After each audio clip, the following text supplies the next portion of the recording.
La relación entre filosofía y literatura es uno de los vínculos más discutidos en la historia de la cultura occidental. Sobre ese tema hablaremos con el filósofo Roque Santos después de ver a nuestros patrocinadores. Yo, disfruta el sabor de siempre, con harina de maíz mazorca y dale, dale, dale, dale. La vuelta al plato, cocina arepa, también empanada. Juega con tus hijos, ríe con tus panas, disfruta en familia, una cocinada. En tu mesa la silla nunca tan contada. Disfruta el sabor de siempre, con harina de maíz mazorca y dale, dale, dale, dale. La vuelta al plato, siempre felices, siempre contento. Dale la vuelta a todo momento. Cocina algo rico, algún invento. Este es tu día, yo lo que siento. Tu harina de maíz mazorca de siempre, ahora con nueva imagen. Para cosechar lanzadores hay que sembrar disciplina. Para cosechar jonroneros hay que sembrar honestidad. Para cosechar grandes ligas hay que sembrar valores. Porque los grandes ligas no crecen en el monte, se cultivan. Así como el mejor arroz. Arroz La Garza, patrocinadores de nuestros próximos grandes ligas. Ahora vamos a hidratarnos con agua cristal en su nueva presentación de Tetra Pak. Agua cristal, menos plástico, más vida. Comparte, recuerda darnos tu like y activar la campanita para notificaciones. Hola Roque, gracias por acompañarnos en nuestras conversaciones de la caverna. Vamos a hablar sobre el vínculo entre literatura, ¿no?, y pensamiento, literatura y filosofía, ¿no? Tradicionalmente, bueno, ha habido, digamos, una especie, si se quiere, hasta de tensión, ¿no?, en esa relación. Digamos que en la filosofía contemporánea se ha debatido mucho, inclusive, si la filosofía podría ser, digamos, reducida a la literatura, si por el contrario tenemos que mantener aquella vieja demarcación, ¿no?, sobre lo que es, digamos, el objetivo de la literatura como ficción y lo que sería el propósito de la filosofía como una búsqueda de la verdad. Bueno, gracias Leonardo por la invitación. Yo feliz de hablar un poco de estos dos temas que son mi pasión, o no parte de mi pasión, sino mi pasión. Yo le he entrado a este tema a nivel académico haciendo una distinción importante que descubrí en un psicólogo cognitivo hace varios años. Él distinguía entre un pensamiento racional o un pensamiento cuyos procesos de demostración requieren argumentaciones, razones y evidencias, aun sean esas evidencias no empíricas. Por ejemplo, un argumento de autoridad podría funcionar perfectamente como una evidencia dentro de un proceso de argumentación. Y hablaba él también de que ese es un tipo de pensamiento que está muy arraigado en la cultura occidental. Podríamos llamarlo de un pensamiento argumentativo. En ese sentido, la filosofía responde, digamos, declaradamente a un pensamiento argumentativo en la medida en que busca dar respuestas racionales a diversas situaciones de la vida, a diversos temas. Por el contrario, tenemos un pensamiento narrativo, un poquito más ancestral, más antiguo, más primitivo, si se quiere, más antropológico y más primario, que es el hecho de contar historias. Que digamos que hunde sus raíces en los antiguos mitos, ¿no?, claro, que han compartido todas las culturas, ¿no? Sí, y la filosofía se aprovecha de eso, de estas narraciones antiguas, para llevarlo desde el plano primario de las narraciones a un plano más reflexivo, lo que ellos llamaban, digamos, la episteme, el conocimiento verdadero para el momento. En esas dos distinciones de los conocimientos o de los pensamientos, como suele llamarlo este psicólogo cognitivo, él habla de ese pensamiento argumentativo y ese pensamiento narrativo. Ahí podemos distinguir claramente, digamos, las dos áreas de saber o las dos áreas de conocimiento de las que podemos hablar ya más en concreto como disciplinas o sigamos en una extensión del concepto ciencia un poquito laxo, poder hablar de ciencias, ciencias literarias o ciencias, digamos, racionales o filosóficas o disciplinas filosóficas mejor que ciencias. Entonces, en ese sentido, la filosofía se enmarcaría, digamos que respondiendo preguntas fundamentales desde un punto de vista racional, buscando razonamiento o argumentaciones. Para ello, no necesariamente tiene que echar mano de condiciones empíricas o pruebas empíricas, sino que también, como decía anteriormente, puede perfectamente echar mano de otros tipos de argumentaciones o de razones para sostener aquellos que plantea. En ese sentido, se puede usar la narración perfectamente, contar una historia como lo hicieron los griegos, Platón, etcétera, etcétera, para hablar de determinados temas de modo narrativo. Sí. Pero la perspectiva filosófica no se pierde frente a esos temas. Es decir, que tenemos en un primer momento, digamos, una simbiosis entre filosofía y literatura o escritura, en este caso. Si entendemos literatura como la palabra escrita, porque también hay mucha discusión entre si la oralidad es o no literatura. Y eso es otro punto bastante interesante por todos los problemas que acarrea la tecnología de la escritura para los primeros filósofos, que hicieron esa simbiosis entre la oralidad y la escritura, la filosofía, y abordar los temas comunes, fundamentales, diríamos, desde un pensamiento argumentativo y recuperando algunas cosas narrativas, como los mitos, las creencias de los dioses y las leyendas que había detrás de los dioses en algunos casos, o de sabidurías antiguas en otros casos. En ese sentido, se ha querido separar filosofía y literatura atendiendo a esas dos clases de pensamiento. En la práctica, esa separación habría que verla de autores en autores, de época en época. Sí, porque, por ejemplo, tú pones el caso de los griegos, Platón, por ejemplo, ¿no? Exacto. Que es el clásico, los sí, diálogos. digamos, uno de los paradigmas. Sí, pero más allá podemos encontrar en la historia de la filosofía escritores como Berkeley, el mismo Nietzsche, ¿no? En el siglo XX, ¿no? Que recurrieron a la literatura. La literatura y a la poesía concretamente. Exactamente, bien. Para, digamos, abordar problemas de naturaleza filosófica, ¿no? Sí, desde un plano académico, atendiendo a esa distinción de pensamiento, también tenemos la distinción de Aristóteles cuando menciona, bueno, ¿qué aporta la mímesis al pensamiento filosófico?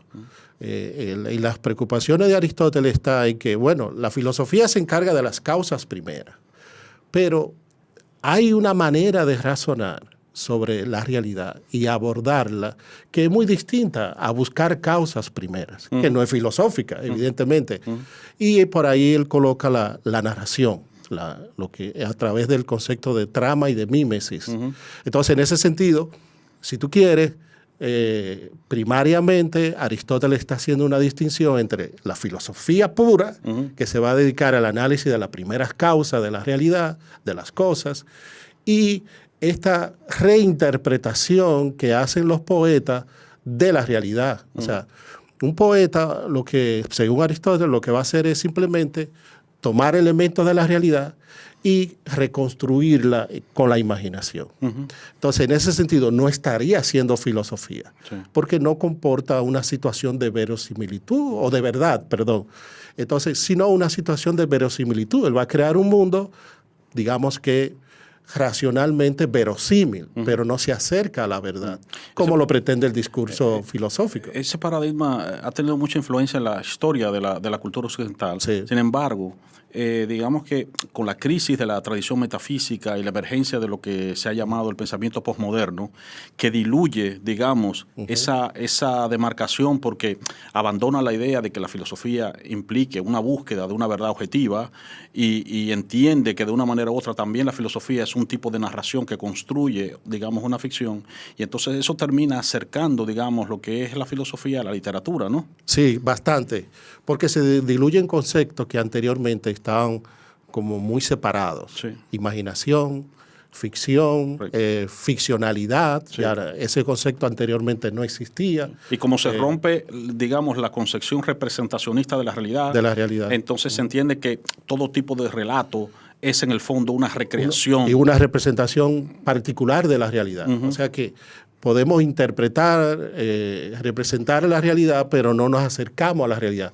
También hay un poquito ahí de límites, que en la antigüedad no se conocían tantos esos límites hacia el conocimiento. Para Platón, Aristóteles, perfectamente podíamos acceder a la verdad. Luego ya en la posmodernidad la verdad resulta ser una construcción y si podemos acceder a ella, es una representación colectiva o una aceptación de una comunidad de conocimiento sobre un hecho o una realidad, pero no significa que esa sea una verdad eterna al estilo Parménides. Pero bueno, esta unión de literatura y filosofía habría que verla en distintas épocas y distintos autores. Y yo creo que la clave está en la línea que separa la ficción y la realidad. Si esa línea entre ficción y realidad no está bien demarcada, pues la simbiosis se hace muy fácil. Bien, se habla de una cosa, de un área y se pasa a la otra, o de una disciplina y se pasa a la otra. Se comienza hablando de filosofía perfectamente y se añade una narración, un mito, entendiendo que es una imaginación. Por ejemplo, como hace Platón en la República. Está hablando de una situación hipotética, está creando un mundo imaginado, pero no está dentro del reino de la ficción, sino está dentro del reino de lo posible, de la utopía, de lo que puede ser políticamente. Y hay un momento en que, bueno, tu programa se llama Diálogo desde la caverna, ¿verdad?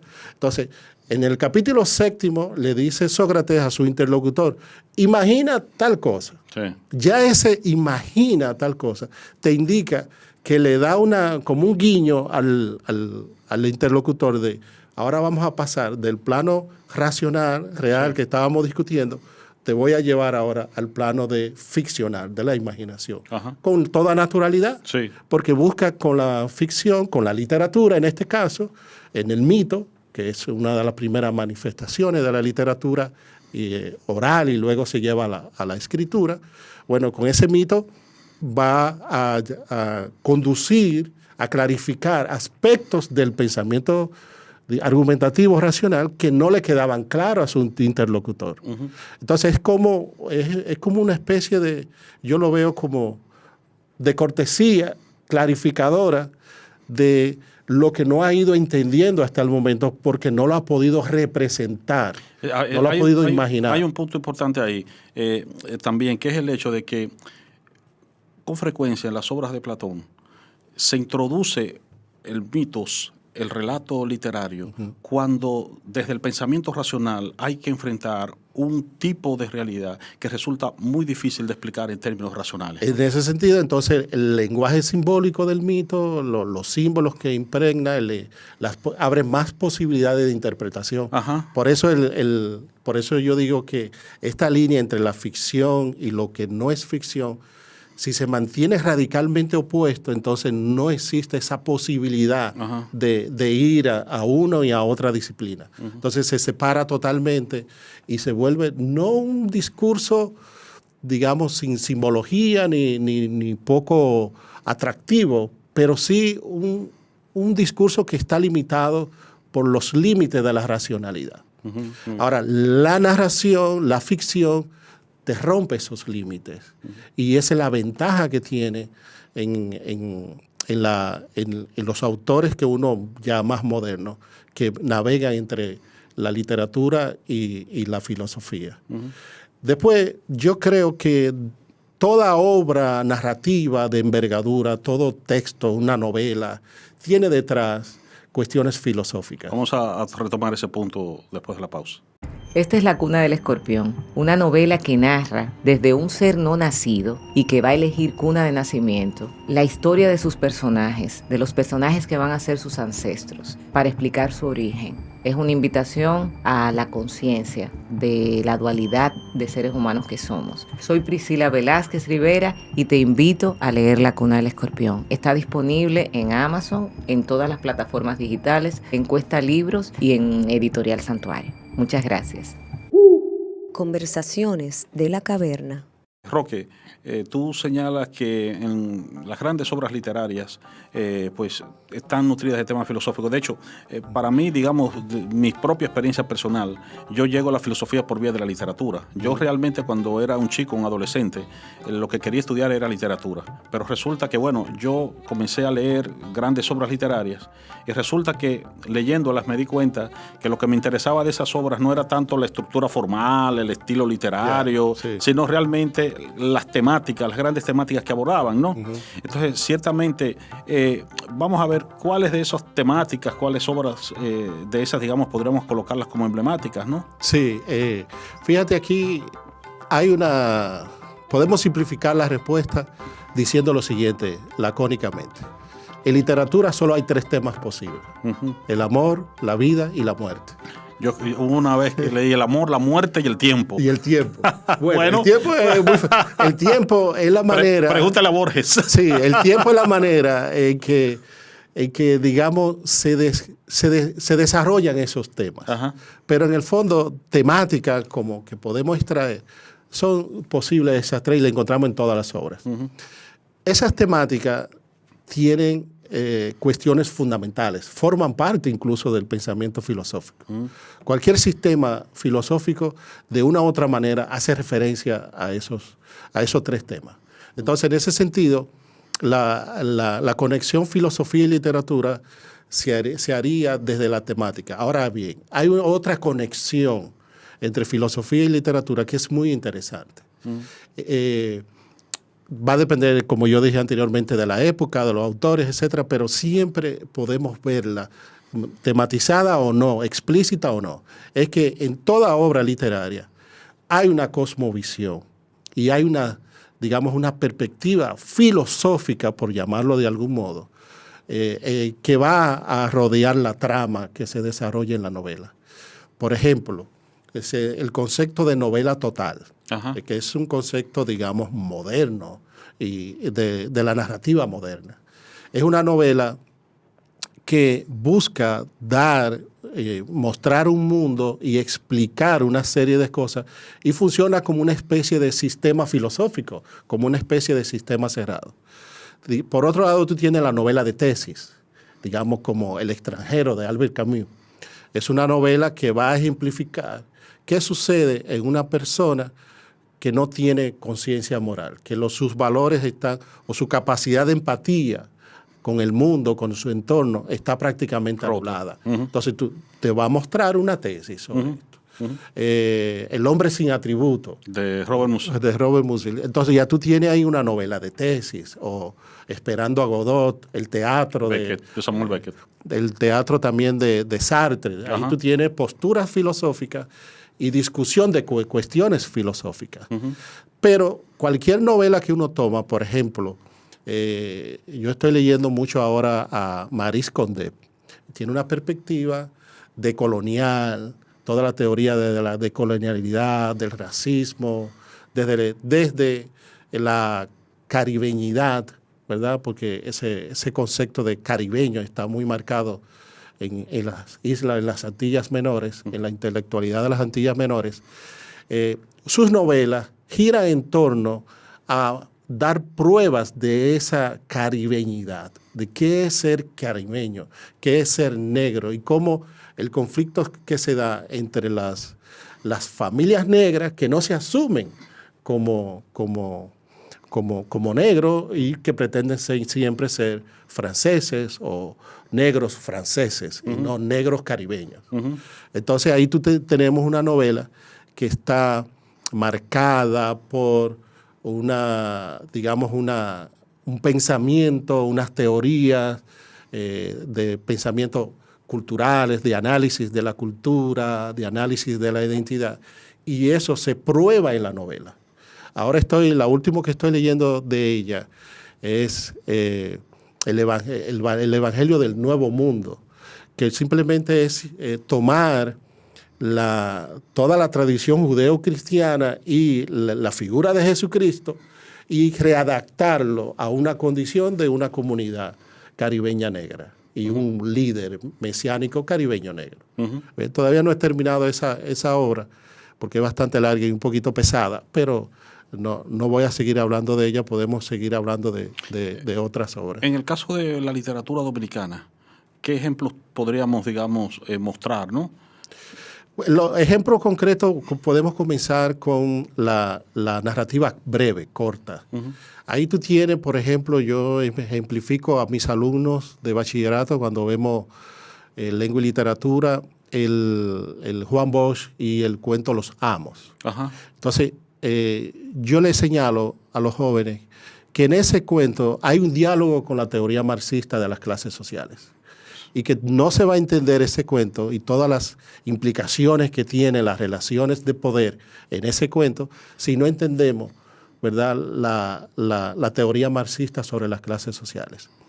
Hubo un alumno que discutiendo el cuento me señaló en un momento, profesor, pero ahí no hay industria.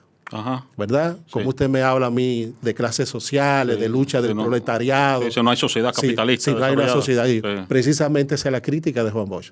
Esa es la idea de hacer ese cuento en esa situación, mostrando cómo aún no haya un sistema industrial, hay una lucha de clases, hay una lucha de poder entre alguien que se considera amo en la vida agraria, campesina, y alguien que trabaja asalariadamente. Porque esa es la realidad del cuento.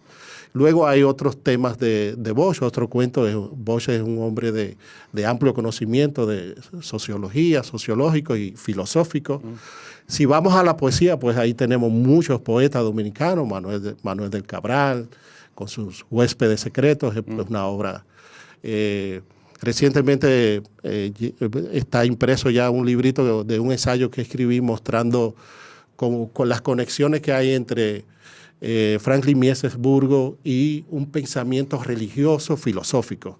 Para mí, Franklin Mieses Burgos es un pensador, ¿verdad? No solo es un poeta, también es un pensador de la dominicanidad.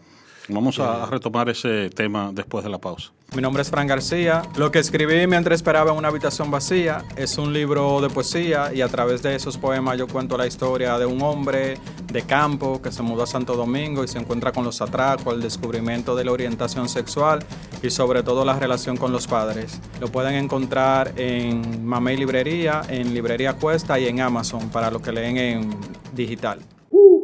Conversaciones de la caverna.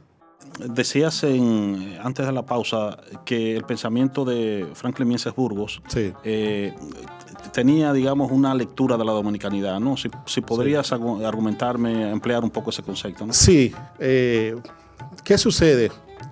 Ahora estoy dando un curso de pensamiento social dominicano. Ajá. Y lo estoy mezclando con la literatura.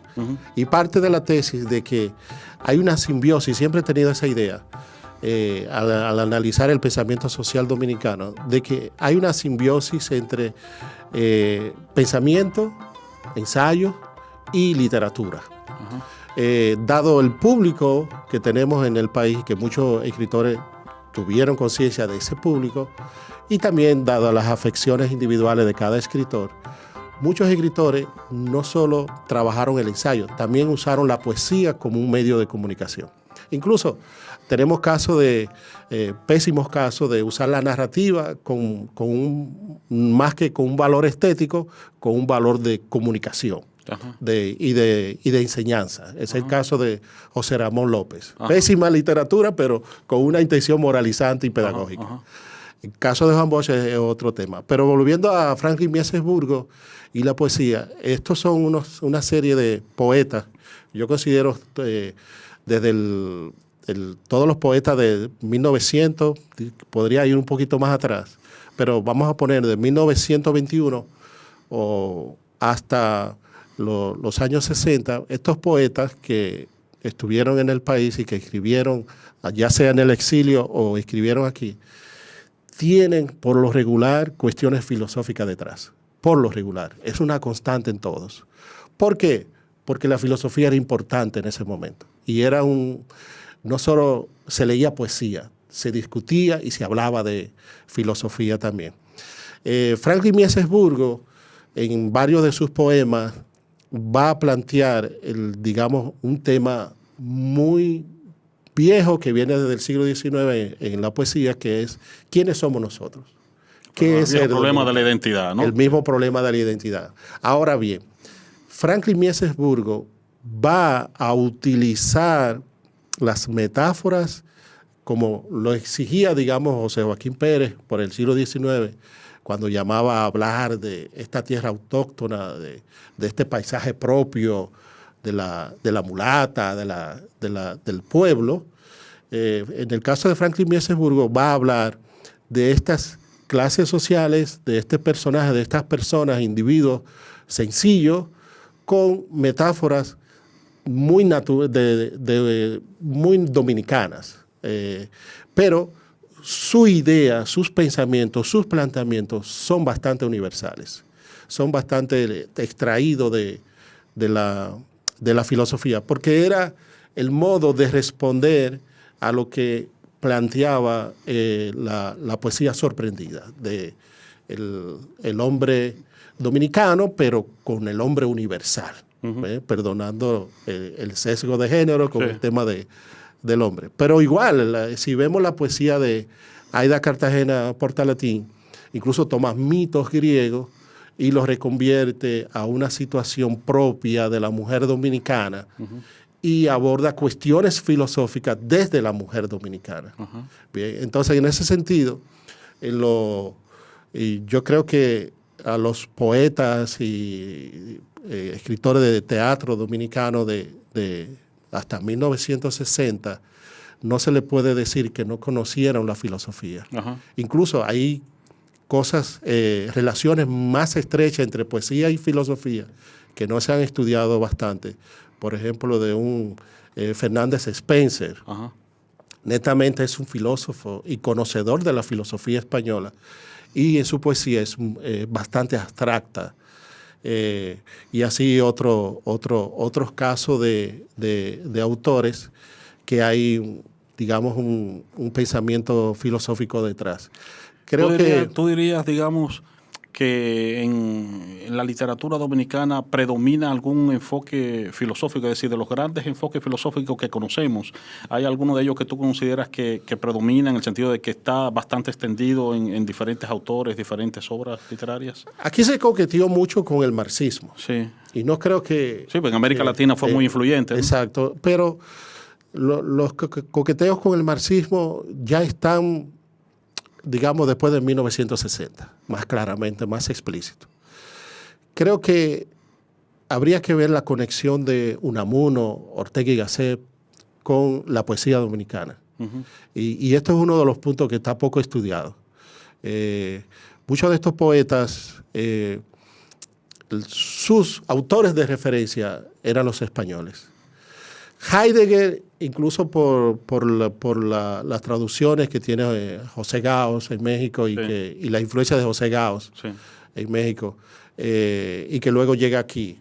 Pero creo que todavía hay que leer un poquito más en esas claves. Todavía, incluso yo mismo, lo poco que conozco no me atrevo a afirmar que es una constante el existencialismo de Heidegger. Pero sí se entiende que Sartre, por ejemplo, hace escuela en algunos escritores dominicanos, y luego todo el existencialismo hace escuela. Pero yo me fijo más en estos autores españoles, Ortega y Gasset y Unamuno, como claves para entender ciertos momentos de la poesía dominicana. Bien, bueno, ya se nos está acabando el tiempo, Roque. Nos queda pendiente un tema que, bueno, tendremos que abordar en otra conversación, que es el tema del ideal pedagógico de la literatura, ¿no? El carácter formativo, ¿no? Formativo. Sí. Entonces, bueno, eso queda pendiente para otras conversaciones de La Caverna, ¿no? Ahí tendría que venir el Roque profesor. Exactamente. No el filósofo y literato. Bueno, pues a ustedes gracias por acompañarnos y hasta nuestras próximas conversaciones de La Caverna. Conversaciones de La Caverna. Bao Media Group.